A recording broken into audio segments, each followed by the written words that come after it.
NOMTHANDAZO ZIBISI, a widow from KZN.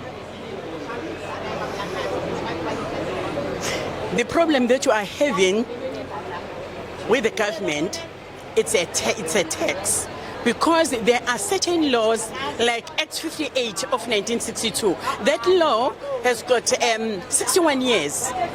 And when I remember clearly, when they came into power, when we voted for them, they promised that they were going to redress all the past imbalances. And they've tried to amend some of the laws, but this one they didn't, because it's a bread and butter to them. And we find that what they are doing to us as widows, if you receive your salary and also a spousal pension, they merged these two salaries. Then the tax bracket hikes and it bloated the salary. Then at the end, you find that you are unable to make ends meet. We can't now, even our houses are being repossessed because of the act that they've made, which is Section 179, Tax Administration Act 28 of 2011, whereby they stated that if you owe Sars, they are entitled to repossess your house, to garnish your salary, to take your retirement annuity. Then at the end you are left with nothing. Now we are just a disgrace to our families, especially our children. We have sent our children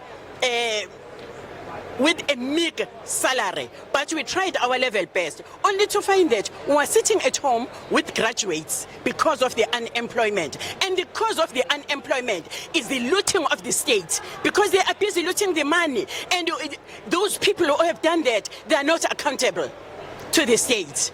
And what the government should do is to make changes, especially for the widows, because we are not saying that we don't want to pay tax, but what we are appealing is that they must separate these two monies, which is the spousal pension and also my salary or my pension, so that I'll be able to survive. How has this affected your families in terms of Sars taking the money and being looted by the government? You know what? It's quite impossible that I'm paying where I'm employed. I'm paying pay as you earn, and it means that I'm being taxed.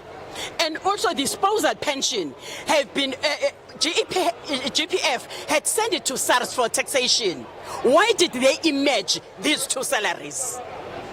Because now it bloated my salary at the end, and I always owe Sars a large amount of money. Do you believe that the president will address some of those concerns that you have today, or have you handed a memorandum to the president or to any member of government who can address such issues? We've done this. We've been in parliament more than 8 times. I've been engaging them. In September, when was it? I was in a standing committee at the beginning of this year in February, where I left the memorandum. And in that standing committee, they promised us that they were going to send this information to the parliament, so that they look at it and they will try to make some amendments. And up to this point in time, nothing has been said or done. And we have started this struggle in as early as 2015. And also I do have a tangible evidence, my correspondence. I also, just because now that was the only way of trying to reach out the president, I wrote an open letter on the 26th of January 2020, of which I sent it to Sunday Tribune, of which I'm definitely sure that he had seen that letter. And also I do have an evidence whereby I sent an email to the presidential office, and also I received an the acknowledgement. They know very well what is happening, but they are turning a blind eye. Why? Because we are milking cows to the states. The elections, as we know, are coming up. We're still yet to hear the date from the president being announced as to when the elections will hold. Do you have any comment on that in terms of which party do you believe will listen or give an ear to the widow's voice? Unfortunately, my vote is my secret. I'll cross that river when I get there. I cannot divulge at this point in time which party that I'm going to vote for.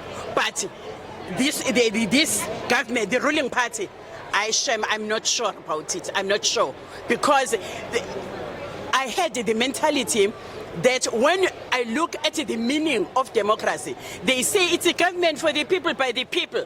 But what I've realized that this government is so autocratic, and they are making laws for themselves that suit them, and the laws that will make them to gain power. There you have had it. These are the widows that are standing outside of Parliament, and they want their voice to be heard. There are some of the posters that they have printed saying spousal support is a death penalty in South Africa. Spousal pension should be treated as a grant and not as second income. These are some of the rights that these widows are fighting for.